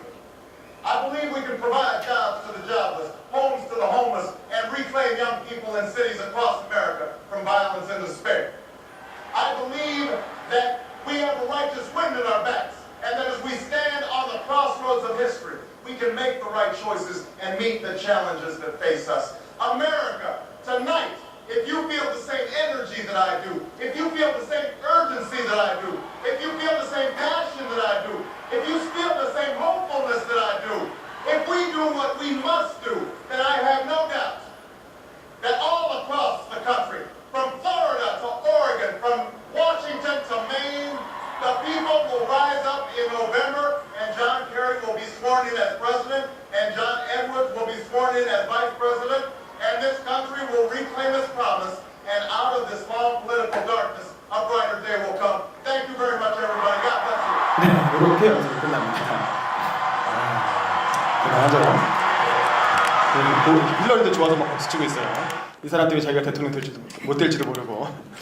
자, 이게 이제 오바마 연설인데, 뭐 대충 어떻게 구성되는지 아시겠죠? 제가 앞에 했던 얘기가 어떻게 연결되는지 아시겠죠? 근데 이 연설이 좀 어렵죠. 사실 이게 미국 사람 연설이고, 이거 어떻게 이런 연설을 갑자기 우리 보고 하라 그러면 우리가 어떻게 하겠느냐, 뭐 이러실 수도 있을 것 같아요. 그래서 사실 저한테 한 10분 정도만 더 주시면 한국 연설도 몇 개 보여드리려고 하는데 괜찮을까요? 네. 바쁜 분들은 조용히 그냥 가시고, 시간 되시는 분들은 조금만 더 보여드릴게요. 그럼 이제 한국 사람들은 이런 연설을 한 게 없느냐? 그러니까 없지는 않은데, 이거는 이제 한국의 어떤 청년 정치인이 한 연설입니다. 저랑 친한. 그리고 이제 미국의 전당대회, 민주당 우리나라 아까는 이제 미국 민주당 전당대회를 봤잖아요. 이건 한국 민주당 전당대회예요. 우리나라 더불어민주당의 전당대회 때 청년위원장을 뽑는 선거인데, 근데 이 친구는 청년위원장에 출마한 후보예요. 이동학이라는 친구죠. 저랑 친한. 근데 이 친구의 상대 경쟁자는 누구였냐면, 여러분 그 김병관 의원이라고 아세요? 김병관 의원? 김병관 의원 재산이 4천억이에요. 재산이 4천억. 청년 실업가. 그 넥센인가요? 그 유명한 게임회사 뭐죠? 2글자짜리 게임회사 차려가지고 그걸로 엄청난 거부가 돼서 문재인 대통령이 당대표 시절에 핵심적으로 영입한 문재인 영입 인사예요. 일종의 친문의 아주 대표주자 청년으로 국회의원이 됐고, 분당에서 국회의원이 됐고, 돼서 이제 전당대회 때 친문이 이제 최고위원으로 다 장악해야 되니까 친문으로 출격을 한 거예요. 그래서 이제 문재인 대통령의 버프를 얻고 거기에 4천억 자산가에 현직 국회의원의 그런 어떤 버프를 얻고 출마를 했어. 근데 이 사람에 대항하는 이동학은 선출직에 한 번도 당선된 적이 없고, 이렇게 구의원도 해본 적이 없어요. 그리고 청년 당원으로 이 당에 민주당에 13년 전에 입당을 해서 14년간 평당원으로 쭉 활동을 해온 거예요. 대학생위원회, 대학생 정책자문단 뭐 이런 거 만들고 애들이랑 같이 소꿉장난하듯이 정당 활동을 한 거야. 그러다가 청년위원장 선거에서 김병관 의원하고 맞서게 된 거예요. 그럼 상식적으로 이게 이게 상대가 되겠어요? 흔히 말하는 다윗과 골리앗의 아주 전형적인 싸움이죠. 아무도 이동학이 김병관을 이길 거라고 생각하지 않아요. 실제로도 김병관은 뭐가 이겼죠. 그래서 청년위원장이 됐고 지금 최고위원인데, 그렇지만 사실은 현장 투표에서 굉장히 근접하게 따라잡았어요. 그래서 사실은 거의 뒤집는 거 아니냐라는 말이 나올 정도로. 그래서 이제 이 민주당 전당대회를 하기 위해서 16번 전국의 시도를 돌면서 연설회를 가졌는데, 그 중에 대전에서 했을 때 연설이에요. 굉장히 좋은 연설이 많지만 특히 이 대전 연설이 굉장히 신금을 울렸습니다. 왜 그런지 한번 같이 들어보실게요.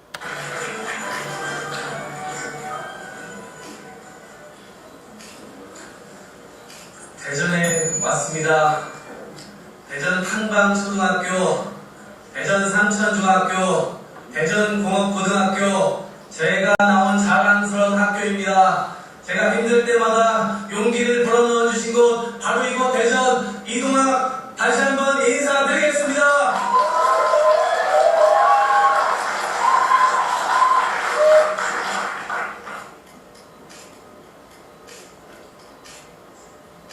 정확하게 13살 때 대전으로 전화 들어왔습니다. 그때 아버지께서는 병원에 계셨습니다. 평생 직업군인으로 살아오시다가 병원에 입원을 하셨습니다. 그리고 어머니와 저 그리고 누나는 이삿짐을 싸기 시작했습니다. 아버지께 시한부 인생이 남아있다는 사실을 알고 있었습니다. 그리고 매번 주말마다 대전에서 서울로 누나와 손을 잡고 롱라운을 타고 아버지 병문안을 갔습니다. 그럴 때마다 어머니께서 눈시울을 붉히면서 미안하다고 하시는 것이 기억납니다. 1994년 매우 뜨거웠던 여름 아버지를 보내고 저희 세 식구는 대전 한방동에 와서 자리를 잡았습니다. 아버지께서 마지막 남겨주신 말씀이 두 여자를 잘 지키라는 말씀이셨습니다. 고사리 같은 손으로 신문 배달을 돌기 시작했습니다. 어머니께 용돈을 받지 않는 것이 어머니를 지키는 일이라고 생각했기 때문입니다.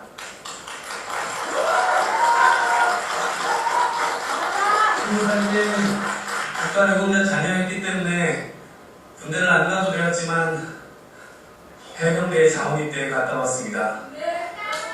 아버님께서 군인이셨는데 자녀된 도리로 어떻게 군대를 안 갈 수 있겠습니까? 그래서 갔다 왔습니다. 군 전역하고 우리 가족엔 더 큰 세파가 몰려들었습니다. 완전히 가세가 기울어져 있었습니다. 지금 로데오 타운입니다. 예전 둔산동이죠. 트럭을 몰고 거리로 나가 생과일 주스 팔았습니다. 그렇게 해서 저희 인생 좌절하지 않고 우리 세 식구 잘 지켜냈습니다.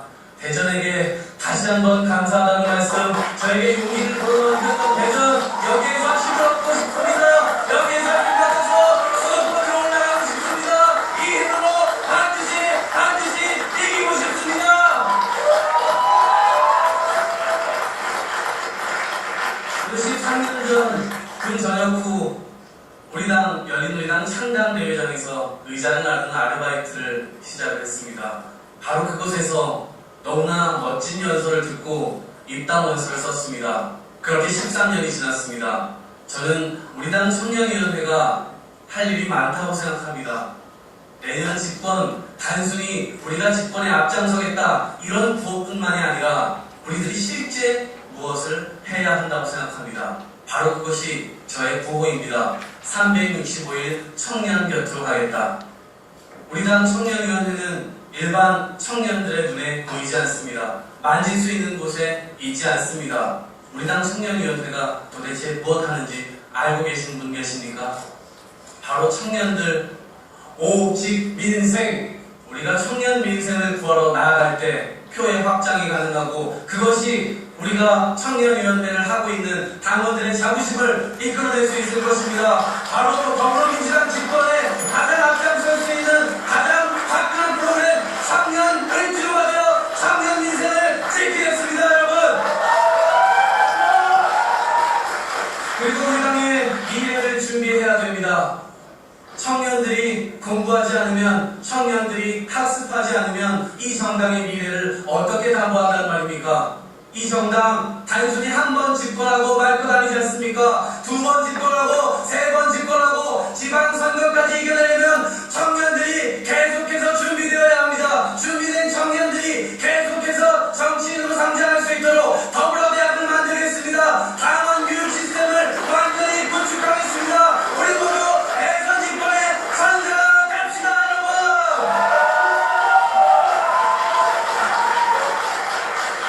이 자리에 저희 어머니께서 와 계십니다. 어머니 사랑합니다. 정만순 사랑합니다. 반갑습니다. 네, 감사합니다.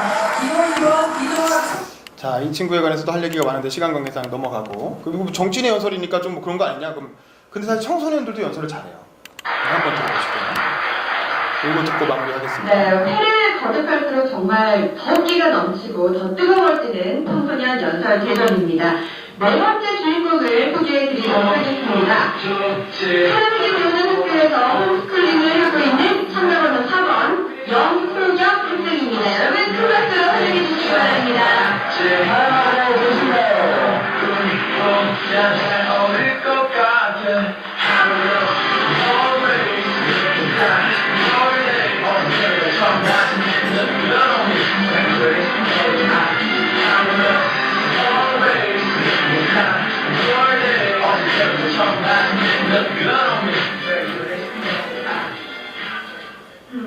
네. 거울아 거울아 이 세상에서 누가 제일 예쁘니? 안녕하세요. 예쁜 나이 낭랑 18세 염수경입니다. 반갑습니다.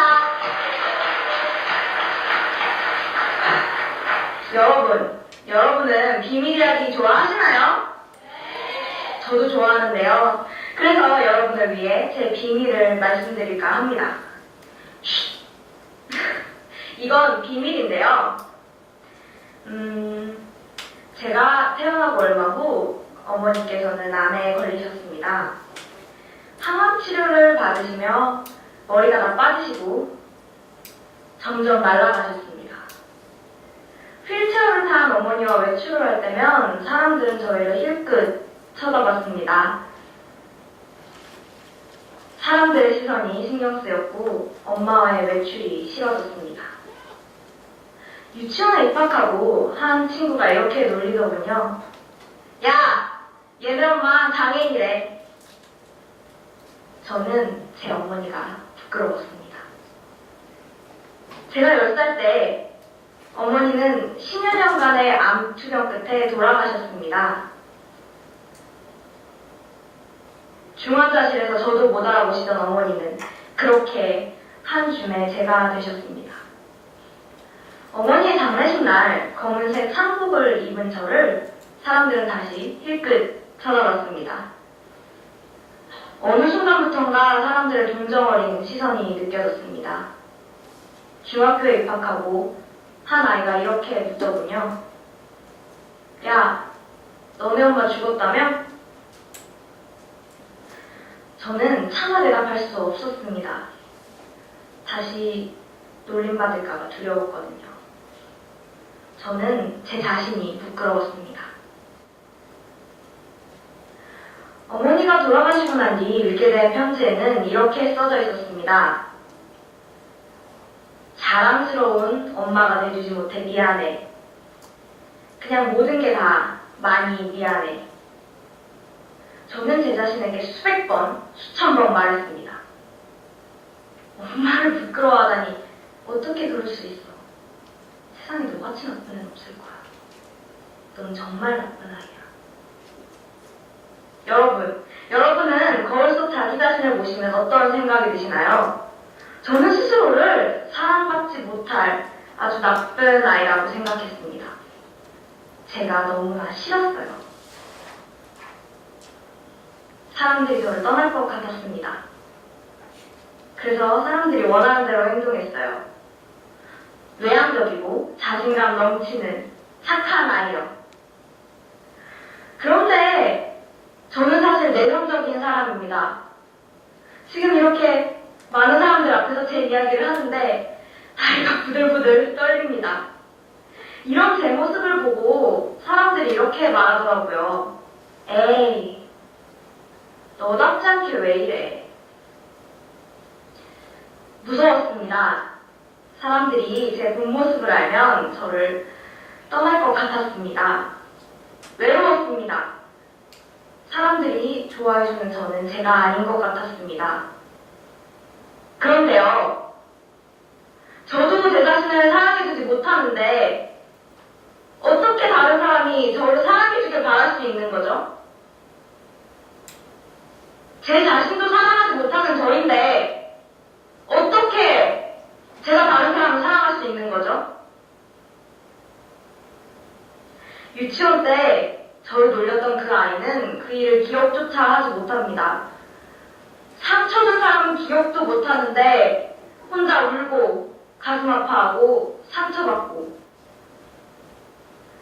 엄마가 없다는 것이 저를 평가할 잣대가 된다는 게 뒤에서 사람들이 엄마 없는 아이라고 수근거리는 게 저는 정말이지 너무나도 싫었습니다. 그래서 사람들에게 잘 보이고 싶었어요. 그런데요, 제가 왜 그들의 평가에 신경 써야 하죠? 그들이 제 인생을 살았지 않습니다. 사람들은 어차피 기억도 못해요. 그런데 왜 제가 상처받아야 하죠? 이제 저는 믿습니다. 저를 진심으로 사랑해주는 사람은 저에게 약점이 있다고 해서 저를 떠나지 않는다는 것을요. 저를 떠나실 건가요? 감사합니다. 정말 많이 떨리지만 이렇게 새로운 많은 사람들 앞에서 제 이야기를 하는 지금 저는 좋아하는 사람이 생겼습니다. 부끄러운데요. 부끄럽습니다. 웃지 말아주세요. 네. 네, 제가 좋아하는 사람은 바로 저입니다. 보시다시피 제가 좀 예쁘고요. 착하고 공부도 잘하지는 못합니다. 네, 그렇습니다. 하지만 그래도 저는 제가 좋습니다. 제가 저를 사랑해주지 않으면 누가 저를 사랑해주겠어요? 여러분, 자기 자신을 사랑하십니까? 오, 정말요? 거울을 보면 난 참 괜찮은 사람이야 이렇게 생각해 본 적 단 한 번이라도 있으신가요? 다시 한번, 네. 누구나 실수를 할 수 있고 약점이 있습니다. 하지만 남들에게 인정받기 위해, 사랑받기 위해 자기 자신을 숨길 필요는 전혀 없습니다. 여러분, 지금 사랑하고 계십니까? 저와 약속해 주실 수 있으신가요? 그럼 여러분을 위해 한 가지 비밀을 더 알려드리겠습니다. 우리는 존재만으로도 충분히 사랑받을 자격이 있는 사람입니다. 감사합니다. 네. 잘하죠. 이 친구는 별명이 연설 신동입니다. 연설 신동. 너무 잘해서 저도 항상 볼 때마다 감탄을 하는데요. 저 빠르게 넘어갈게요. 이제 끝났습니다. 왜 보여드리는지는 알겠죠? 네, 좋은 연설이라서 보여드린 거예요. 네, 넘어가고 애들 얘기 넘어가고 결론만 그냥 요약을 해서 말씀드릴게요. 그러니까 이런 연설들을 통해서 제가 지난 5년 정도 연설 대회를 개최하면서 정리한 좋은 연설문 10개명 10가지 정도는 우리가 연설문을 쓸 때 혹은 다른 글을 쓸 때도 마찬가지인 것 같아요. 10가지 정도는 주의하자. 첫 번째는 뭐냐면 자기 얘기를 하라는 거예요. 아까 나왔던 3개의 연설이 다 공통점이 뭐예요? 자기 얘기로 시작하는 거죠. 자기 얘기를 했기 때문에 전혀 생파 모르는, 사실 3명 다 모르는 사람들이에요. 오바마는 아는 사람이지만 오바마도 당시 청년들을 처음 보는 사람이었고 3명 다 일반인들이 잘 모르는 사람이다. 아주 유명한 연예인이라든가 명사는 굳이 그렇게 할 필요가 없어요. 하지만 그렇지 않고 누군가 대중 앞에서 처음 나서는 사람은 반드시 자기 얘기로 연설을 풀어내라는 거예요. 그러면 확 집중이 됩니다. 왜냐면 무대 위에 나오면 그 사람의 얘기이기 때문에 남 얘기를 전하는 게 아니고. 그 다음에 자기 얘기로 시작하는 건 중요하지만 여기서 끝나서는 안 돼요. 자기 얘기를 우리 모두의 이야기로 확장시켜야 돼요. 이건 나만의 얘기가 아니라 나만의 아주 독특한 경험, 특이한 경험을 얘기하는 게 아니라 우리 모두가 다 같이 공유하고 있는 문제다 라고 문제를 확장시켜야 돼요. 그래서 우리 모두가 다 같이 듣고 경청할 만한 가치가 있는 그런 얘기라는 걸 이제 납득을 시켜야 되는 거죠. 그래서 얘기를 자기 얘기로 시작하되 우리 모두의 얘기를 확장시키는 거. 이게 아주 기본적인 공식입니다. 그리고 반론을 수용하라. 아까 오바마라든가 이게 뭐 상대방이 이런 주장을 얘기하면 이 세상에 반론이 없는 건 없죠. 다 반대되는 주장이 있어요. 변호사니까 더 잘 아시겠지만 그런 반론을 반드시 자기 연설 안에 수용해 줍니다. 우리나라는 무조건 자기 얘기만 계속 얘기하는 게 좋은 것 같은데 그렇지 않아요. 상대방의 반론을 수용함으로써 연설의 품격이 높아지고 설득력도 훨씬 더 커집니다. 반론을 수용할 당연히 적절한 사례로 재반박을 해야 되겠죠. 그래서 자기 연설의 설득력을 높이고 저 사람이 굉장히 사려 깊은 사람이구나. 상대방의 주장도 경청할 줄 알고 그것까지 고민하면서 대안을 고민하는 사람이구나 라는 느낌을 줄 수 있죠. 그래서 연설문에 반론을 수용하는 건 굉장히 중요합니다. 그리고 연설문을 만약에 5분이든 그게 10분이든 1시간이든 하나의 연설은 하나의 메시지가 담겨 있어야 돼요. 하나의 연설 안에 2개, 3개의 메시지를 담으면 반드시 실패합니다. 오바마의 연설은 15분짜리 연설이었지만 국민을 통합해야 된다. 분열된 나라를 하나로 만들어야 된다는 하나의 메시지에 집중을 하고 있고 그 메시지와 관계되지 않은 문장은 다 없애는 거예요. 그건 이동학이라는 친구의 연설도 마찬가지고 염수경이라는 친구의 연설도 마찬가지예요. 하나의 메시지에 집중하고 그 메시지의 논거가 아닌 문장들은 다 지우는 거예요. 그리고 5분 내내 그 얘기만 하는 거예요. 혹은 10분이면 10분 내내 그 얘기만 하고 하나의 메시지에 집중해야 청중들은 끝나고 나면 쟤 무슨 얘기하네 이렇게 딱 기억되는 거예요. 그 연설 메시지는 뭐였지? 그 다음에 청중과 대화를 하는 거예요. 아니 연설은 대중을 상대로 하는 설득하는 말하기라고 했는데 1대4의 말하기인데 어떻게 대화를 할 수가 있죠? 대화라는 건 둘이 오고 가야 되는데 할 수 있죠. 어떻게 하면 돼요? 질문을 던지면 됩니다. 그렇죠. 청중들에게 질문을 던짐으로써 청중들이 대답하게 할 수 있죠. 그러면 마치 대화처럼 느껴지죠. 그런데 여기서 질문을 던질 때 주의할 점이 있어요. 어떤 질문을 던져야 될까요? 쉬운 질문을 던져야 돼요. 쉬운 질문을. 왜 쉬운 질문일까요? 예를 들면 아까도 보세요. 오바마도 질문을 던졌고 염수경도 질문을 던졌는데 여러분 생각해보세요. 여러분 제가 여기 앞에서 여러분 민주주의란 뭐라고 생각하십니까? 이렇게 물어보면 대화가 되겠어요? 청중들이 다 각자 자기 생각이 다를 텐데. 그런데 어때요? 예를 들면 오바마 뭐라고 그랬어요? 여러분 냉소의 정치를 원하십니까? 희망의 정치를 원하십니까? 그럼 뭐라고 대답하겠어요? 당연히 희망이요 이렇게 얘기하죠. 누구나 다 똑같이 대답할 수 있잖아요. 예 아니오로 물라는 거예요. 예 아니오로 묻거나 아니면 아까 염수경 여러분 저를 버리실 건가요? 거기서 누가 네 하겠어요? 당연히 아니오라고 하겠죠. 명백하게 답변이 예상되는 질문을 하라는 거예요. 그래야 청중과 자연스럽게 대화가 일어날 수 있고 청중이 어떤 대답을 할 때 그에 맞게 적당한 애드립도 칠 수가 있는 거죠. 청중들이 누구나 쉽게 공감하고 다 같이 공통된 답변을 할 수 있는 질문을 던져라. 그 다음에 도입부의 전력을 다하라는 거죠.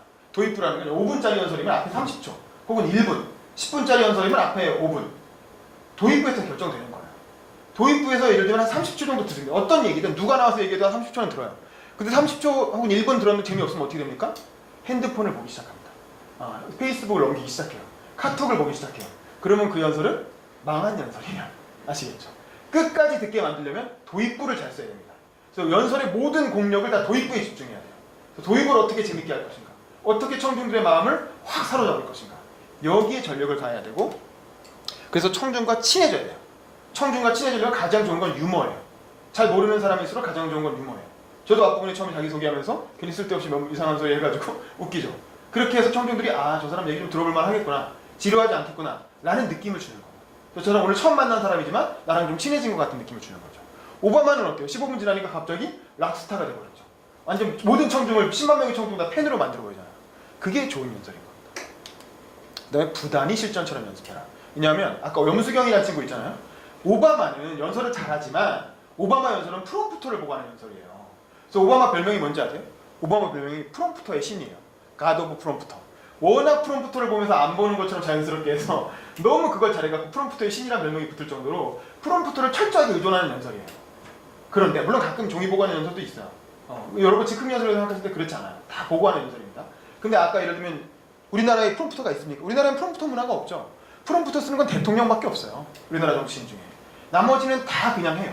아까 이동학이라는 친구도 그냥 한 거고 염수경이라는 친구는 제가 청소년 연설 내던 행사 진행할 때 이 친구는 예선 연습 첫날부터 시작해서 본선 마지막에 하는 연설까지 똑같았어요. 한 번도 틀리지 않고 그대로. 전혀 보고한 것도 아니에요. 여기 프롬프터가 어딨어요 우리나라에. 그런 거 없죠. 근데도 자기가 연습해온 대로 그대로 했어요. 처음에 첨상 모임 첫날 와가지고 한 연설이 본선에 한 연설이랑 똑같았어요. 한 번도 안 틀리고 계속 똑같이 했어요. 그만큼 보이지 않는 곳에서 대중 앞에 나오기 전에 엄청난 연습을 했다는 거죠. 지난번 9차 청소년 연설 대회 때는 어떤 여학생이 연설을 했는데 본선 간 친구였는데 나중에 어머니가 페이스북에 올린 걸 보니까 얘가 연설을 한 번 하고 나서 이렇게 꽃표를 이렇게 쳤다는 거예요. 이렇게 숫자 표시를 했는데 72번까지 쳤다는 거예요. 5분짜리 연설만 한 장을 72번 읽는 거야. 그렇게 해서 완전히 자기 걸, 자기가 쓴 연설인데도 그렇게 계속 반복해서 연습해서 완전히 자기 걸 만들고 나서 무대 위에 올라온 거예요. 그러니까 그 친구는 연설만 보고 하지 않았지만 정말 마치 보고 있는 것처럼 그렇게 너무나 능숙하고 자연스럽게 연설을 했다는 거죠. 그래서 부단히 연습하는 게 중요하고 마지막으로 가장 중요한 팁은 뭐냐면 내가 말한 대로 살아야 된다는 겁니다. 그게 사실은 핵심이에요. 아무리 좋은 말을 해도 그 말을 스스로 지키지 않으면 그 연설은 완전 꽝인 거죠. 옛날에 멋진 말 했던 사람들이 있죠. 근데 자기가 그 말을 지키지 않아서 망한 사람이 있죠. 최근에 누가 있습니까? 아니죠. 굉장히 멋진 말 많이 하셨죠. 완전히 여성 페미니스트고 여성주의자고 미투에 대해서 막 얘기했잖아요. 근데 알고 보니까 자기가 위력에 의한 가능 혹은 뭐 적어도 최소한 분류를 하는 사람이었죠. 그거 어떻게 돼요? 안희정이라는 사람 정치적으로 완전히 몰락했죠. 지금 법적으로 다투고 있죠. 무죄를 받을지도 몰라요. 여러분 법조인이니까 더 잘 아시겠지만 설령 무죄를 받는다 하더라도 정치인으로 재기할 수 있겠어요? 끝난 거죠.